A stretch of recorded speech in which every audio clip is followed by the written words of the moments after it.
Baik teman-teman semua, Assalamualaikum warahmatullahi wabarakatuh.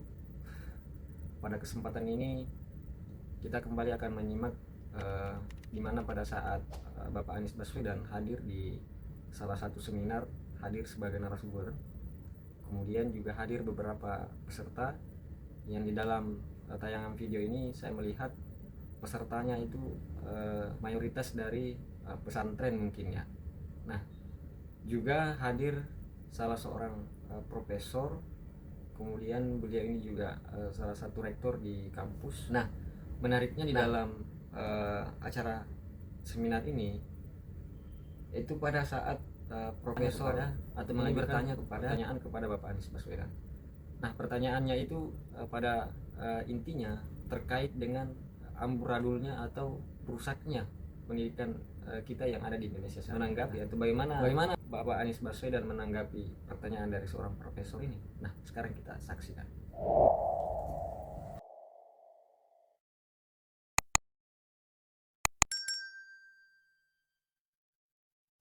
Pak Mustafa, jenengan dari mana tadi? Semarang. Sebagai apa pengajar? Di mana? Pondok Pesantren An-Najiyah, Desa Kemuning, Kecamatan Sumowono, Kabupaten Semarang. Menjih, siap, makasih.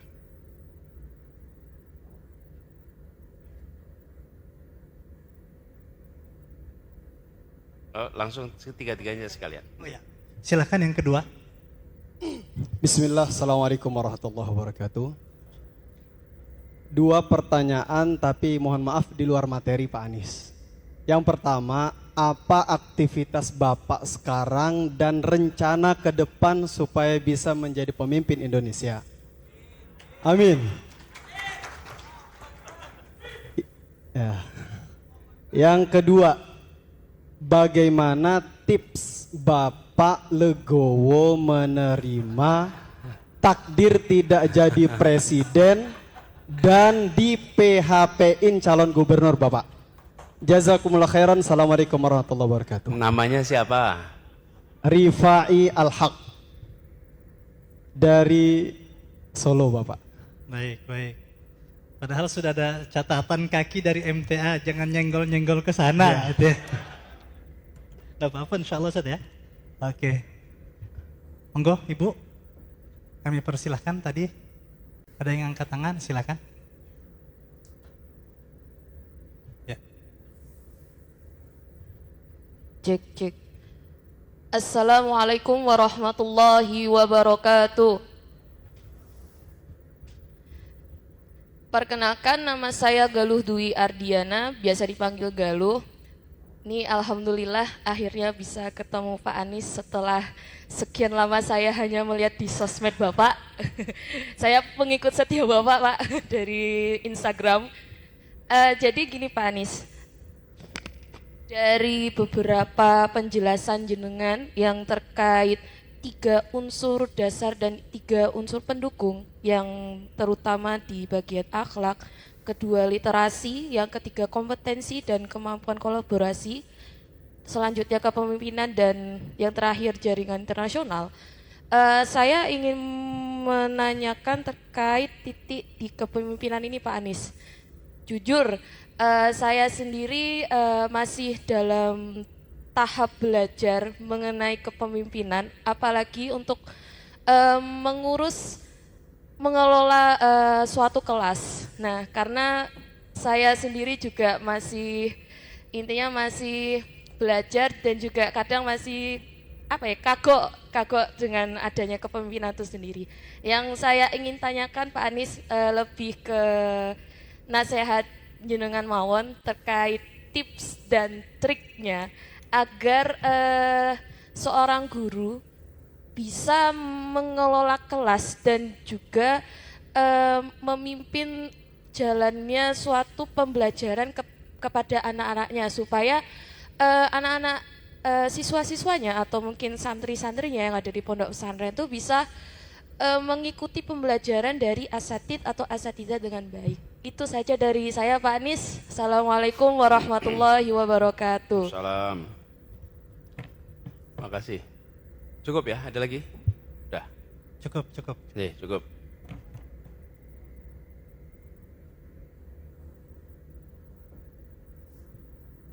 Siapa Anis? Ya, boleh. Satu terakhir ya. Oke. Ya, Prof. Junaidi. Rektor Uniba. Baik. Bismillahirrahmanirrahim. Assalamualaikum warahmatullahi wabarakatuh. Yang saya hormati Pak Anies Baswedan, apa yang panjenengan jelaskan itu luar biasa. Berarti punya visioner ke depan buat anak-anak bangsa Indonesia. Tidak hanya Indonesia, tapi mendunia. Meskipun mendunia, berakhlakul karimah, hatinya tetap Al-Quran. Punya akidah yang jelas. Pertanyaan saya, Pak. Karena ini baru diangkat Presiden, Pak Prabowo dan menteri-menterinya, Bapak kira-kira punya kompetensi apa atau kapasitas bagaimana sehingga apa yang Bapak sampaikan itu benar-benar masuk pada para menteri-menteri kita Indonesia, terutama Pak Presiden Prabowo. Dan lebih khusus Pak, itu adalah dunia pendidikan kita sangat rapuh. Ada satu atensi bahwa pendidikan agama akan dihilangkan dan akan dijadikan sebagai pendidikan karakter saja.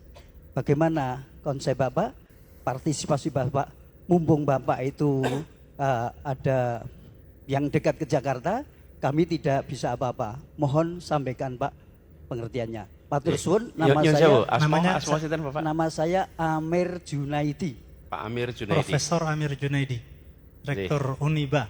Ya. Matur nuwun Pak Amir. Pak Rektor, matur nuwun. Saya juga dulu pernah tugas Pak, seperti Bapak Pak, di kampus Pak. Begini, ini dua pertanyaan semi politis. Dua pertanyaan edukasional. Saya mulai dengan yang pendidikan dulu. Pak Mustafa, bagaimana cara supaya anak kita ini nyambung ya dengan, kan generasinya beda. Lalu Bu Galuh juga seperti itu, sulit nih kadang-kadang mengolah anak-anak kita. Pak, memimpin adalah mendidik dan mendidik adalah memimpin. Setiap pendidik adalah pemimpin. Ya. Dan setiap pemimpin adalah pendidik. Jadi kalau jadi pemimpin, dia sebetulnya adalah juga pendidik. Dia mendidik lewat pemimpin. Jadi kalau ada pemimpin menjauhi nepotisme, maka dia mendidik negerinya untuk jauh dari nepotisme. Okay. Tapi kalau ada pemimpin menjalankan nepotisme, maka dia mendidik negerinya untuk nepotisme. Karena memimpin adalah mendidik. Dan pemimpin, karena itulah Bu Galuh, Pak Mustafa, panjenengan itu jangan semata-mata menempatkan saya ini guru. Bukan. Saya ini ustadz, saya ini ustazah. Bukan. Saya ini pemimpin. Pemimpin di dalam kelas. Sehingga harus bisa membuat anak-anak kita mau ikut dengan apa yang dikatakan oleh pemimpin. Nah ini banyak sekali materi-materinya. Jadi saya ini pernah bilang kalau jadi guru ibtidaiyah, jadi guru SD, itu paling menantang dibanding yang lain. Guru TK juga begitu. Kenapa? Karena SD kelas bawah sama TK itu anaknya polos-polos semuanya. Jujur. Kalau panjenengan membosankan, ditinggalkan. Ya. Kalau seperti begini itu kan Bapak Ibu udah dewasa. Walaupun saya membosankan, semua sakit kalau Jakarta wis teko kene ya toh. Has dirungokke ya toh. Ini kesian nih udah jauh-jauh dari Jakarta, ya udah kita dengerin gitu. Tapi kalau anak-anak, kalau di ruangan ini si anak SD ini semua ruangan ini, SD kelas 1, kelas 2, lalu yang bicara tidak menarik, apa yang terjadi? Ditinggalkan. Bubar, betul tidak? Nah inilah sebabnya kenapa kita harus bicara ini. Kalau nyusun kurikulum, kalau nyusun materi pendidikan, tanya ahli, tanya sama praktisi, ada satu kelompok yang tidak pernah ditanyai. Namanya siapa? Siswa itu sendiri. Siswa itu tidak pernah ditanyain mau apa. Jadi usul saya, Pak Mustafa, Bu Galuh, tanya sama anaknya. Kamu pengennya apa? Guru tidak pernah, jarang sekali guru datang tuh tanya ke ruang kelas. Nak, kalian pengennya saya ngajar gimana nih? Tahu-tahu denger tuh masukan. Ini saya pengen ngajar, baiknya menurut Anda, menurut anak-anak, pengennya saya ngajar ini seperti apa? Mereka akan ngomong. Dan mereka itu bukan tidak tahu. Saya pernah tugas jadi Mendikbud. Tahu-tahu datang proposal dari sebuah SMA, cara mereformasi kurikulum pendidikan. Anak SMA loh, nekat betul. Jadi saya lihat anak ini, saya datangin ke sekolahnya. Tempatnya di Rempoa, di Jakarta Selatan. Saya datangin ke sekolah itu, terus sekolahnya juga kaget waktu saya datang. Saya minta anak itu presentasi. Dan ketika presentasi itu saya bengong betul melihat ya. Mereka itu tahu persis, Pak, jam pelajaran sekarang ini Pak, membuat kita itu masuk saja sudah nggak berminat Pak. Betul, masuk ke sekolah berat hati, pulang senang hati gitu. Wah ya kita pikir masalah ini Pak. Kita ini kan kepengen anak itu masuk sekolah senang hati, pulang berat hati. Ini terbalik. Anak-anak itu tahu apa yang harus dikerjakan. Nah kita yang sering menyebut sebagai pemerhati pendidikan, pakar pendidikan, guru, ada satu kelompok yang tidak pernah ditanyai, namanya siswa. Jadi Bapak tanyai. Jadi Pak Mustafa, Bu Galuh, tanya sama siswa itu. Tanya apa yang mereka harapkan. Terus mereka akan cerita cara komunikasi yang lebih baik bagaimana. Dan kalau saya boleh usul, Bapak dan Ibu akan dianggap, kalau saya tambahin kriteria, guru yang baik bila muridnya merasa Bapak Ibu sebagai temannya. Sebagai temannya. Selama itu bisa jadi teman, nah itu baru Bapak Ibu top. Dan kalau bisa membuat suasana itu baik, Bapak Ibu akan bisa membawa mereka pada perubahan.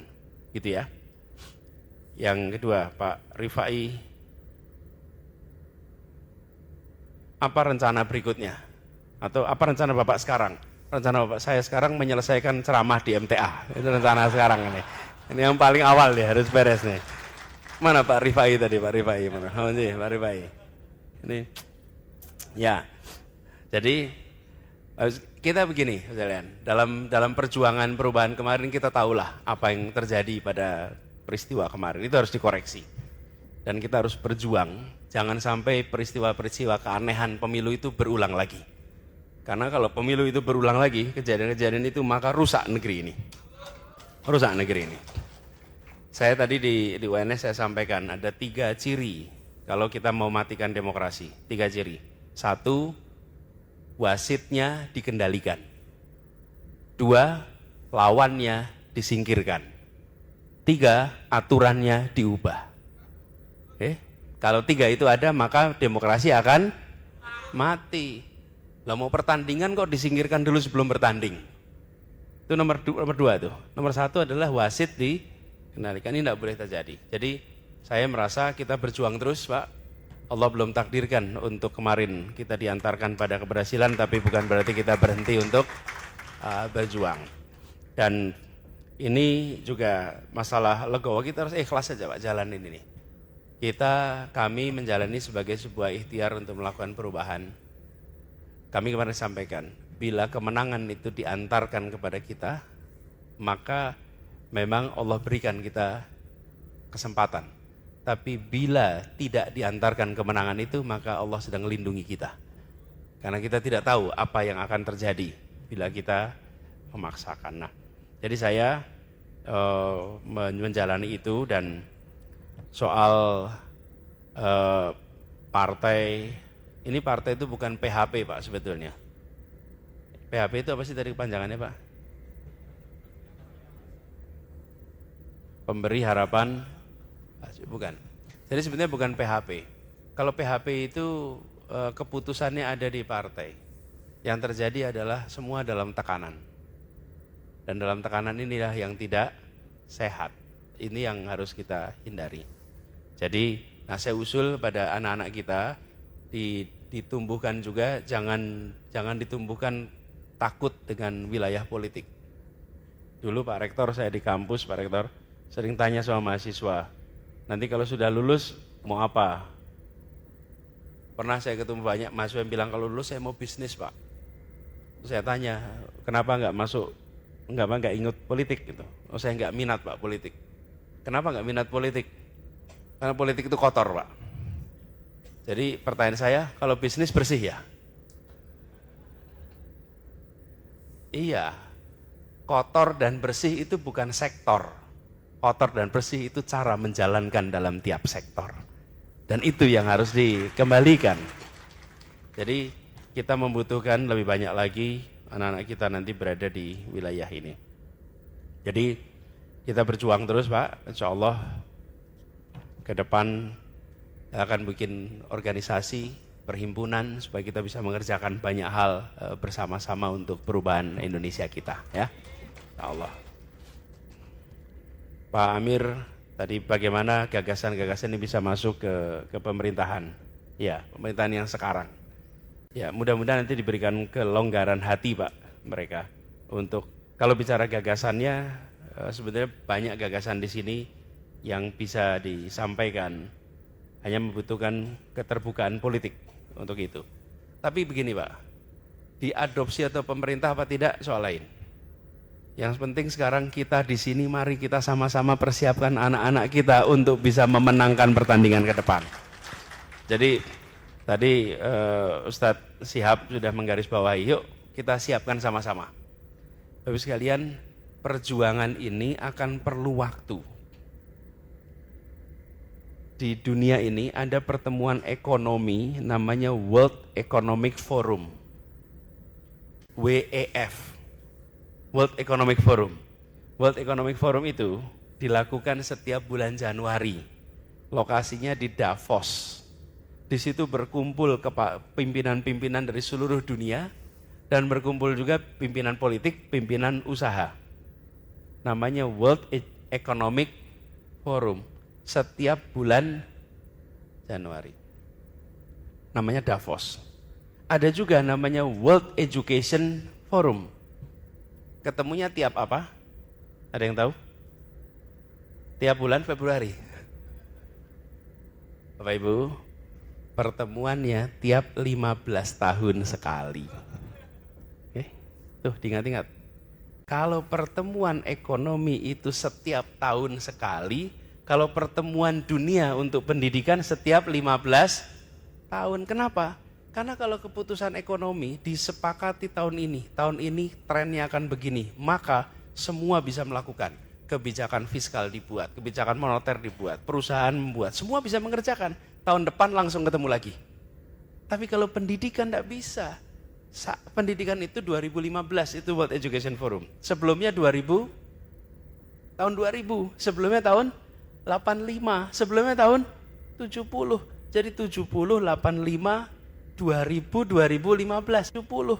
Jadi 70, 85, 2000, 2015. Nanti baru ketemu lagi tahun 2030. Itu pertemuan. Nah, ini yang dimaksud dengan tadi saya katakan, kalau kita ini menyepakati langkah-langkah yang dikerjakan tadi, maka perlu waktu yang panjang untuk menjadikan ini kenyataan. Dan di tengah proses itu jangan digonta-ganti. Karena itu saya sering heran kalau ada yang hobi gonta-ganti kurikulum. Karena kalau kurikulum digonta-ganti itu nggak sampai ke tujuan. Mengubahnya perlu waktu. Bapak Ibu, negara seperti Singapura mengganti kurikulum, proses persiapannya 4 tahun.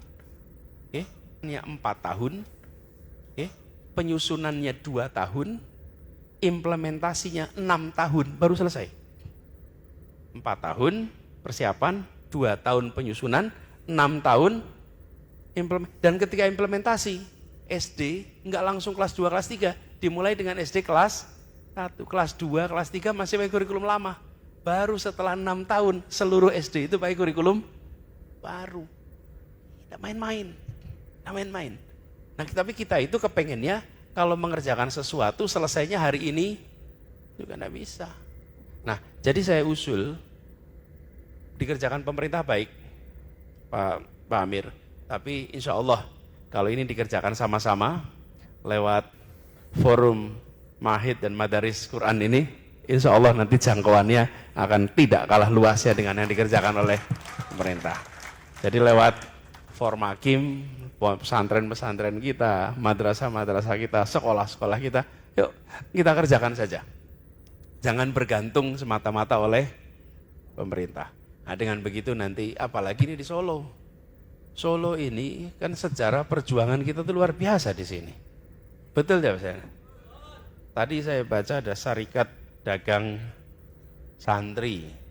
Ini Syarikat Dagang Islam ya di sini. Syarikat Islam Perjuangan ya di sini. Jadi ini adalah kota yang bisa menelurkan, bisa melahirkan pikiran melampaui zaman. Insya Allah dengan apa yang dikerjakan di sini, kita akan bisa melampaui itu semua. Nanti MTA ini mudah-mudahan menjadi rujukan bagi semuanya. Dan MTA ini menggerakkan bagi semuanya.